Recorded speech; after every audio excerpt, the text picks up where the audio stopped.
또 영화 보기네? 이번엔 무슨 영화야? 10개월의 미래입니다. 어떤 영화일지 감이 잡히시나요? 그럼 바로 보러 가볼게요. 그러니까 미래는 결국 혼자 아기를 낳은 거네?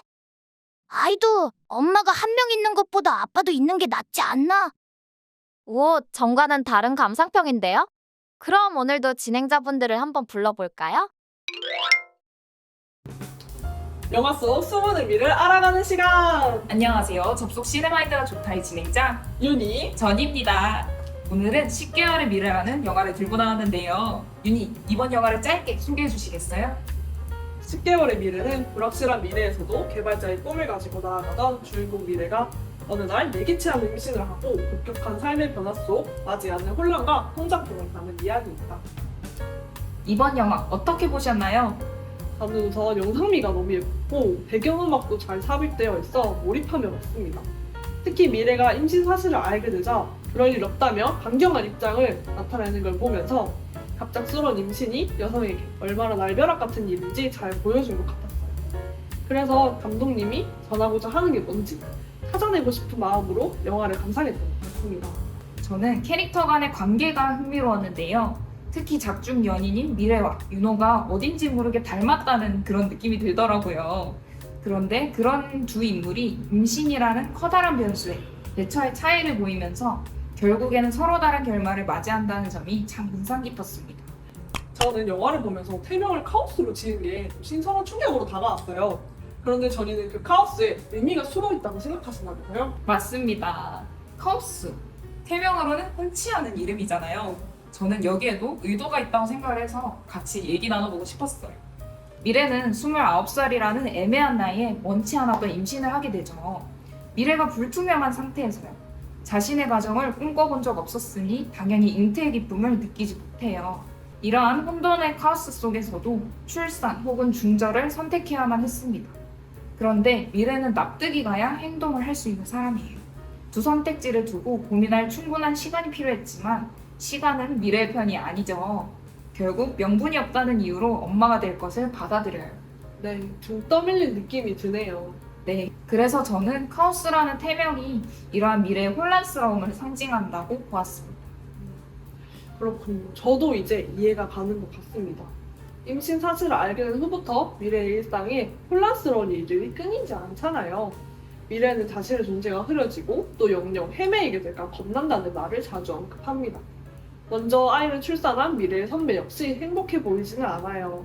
즉 여성에게 임신은 부정적, 긍정적 가치 판단을 떠나 내 외적으로 혼란 상태에 빠지게 한다는 의미를 담고 있는 게 아닌가 생각이 드네요. 맞습니다. 그런데 저도 궁금한 게 하나 있는데요. 왜 미래는 윤호와 헤어지고 비혼모가 되길 선택한 걸까요? 저는 그 초반에 임신을 두고 미래와 윤호가 가치가 입장 차이가 커 보여서 둘이 헤어질 것 같다는 예상을 했어요. 적나라한 현실을 기반으로 담고 있는 영화이기 때문에 둘을 기적처럼 화해시킬 것 같진 않았습니다. 그리고 개인적으로 느낀 바로는 여성이 가부장적인 사회를 굳이 받아들일 필요 없다고 보여주는 것 같았어요. 이 상황을 가부장제의 현상 중에 하나로 보았네요. 그래서 미래가 앞치마를 벗어던진 거로군요. 네. 만약 미래가 윤호와 결혼을 했더라면 미래는 자신보다 아이, 가족을 더욱더 극진히 돌봤어야 했을 것 같아요. 윤호 어머니처럼요. 네, 하지만 미래는 윤호 어머니와는 다른 선택을 하죠. 미래를 통해 가부장제가 요구하는 여성의 희생을 스스로 거부하고 삶을 선택할 수 있다는 것을 의미한다고 봤습니다. 이야기를 듣고 보니 비혼모가 되길 선택한 이유를 알 것 같아요. 앞치마도 영화에서 중요한 요소 중 하나라고 보시면 좋을 것 같습니다. 네, 그럼 전반적인 영화 후기를 이야기해보면서 이번 시간을 마무리해볼까 해요. 이 영화가 보여주고자 했던 것은 결국 임신과 출산으로 이뤄가는 일상, 정체성, 즉 자기 상실이 아닐까 싶어요. 미래는 성공만을 보며 힘껏 달려온 사람이었습니다. 그러나 미래가 임신한 후부터는 사람들의 태도가 바뀌어요. 미래는 눈부신 경력을 겸비한 인재가 아닌 문제의 임산부가 되어버리는 거죠. 영화에서 보여준 사회적 배제와 환경의 변화는 우리 사회 속 임산부들의 현실을 보여준다 생각합니다. 또 현실을 미화하지 않고 모성애를 강조하지 않았다는 점에서 다른 임신을 소재로 한 영화들과 차이점이 있다고 볼 수 있을 것 같습니다. 너무 공감되는 얘기예요. 사실 저도 처음에는 미래가 잘 이해되지 않았어요.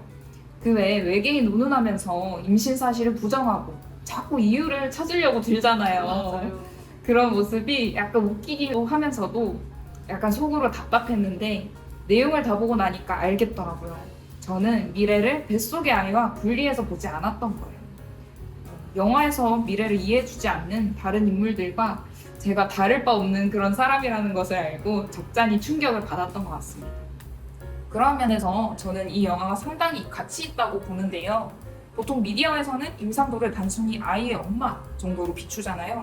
이 이야기에서는 미래를 엄마라는 틀에 가두지 않았습니다.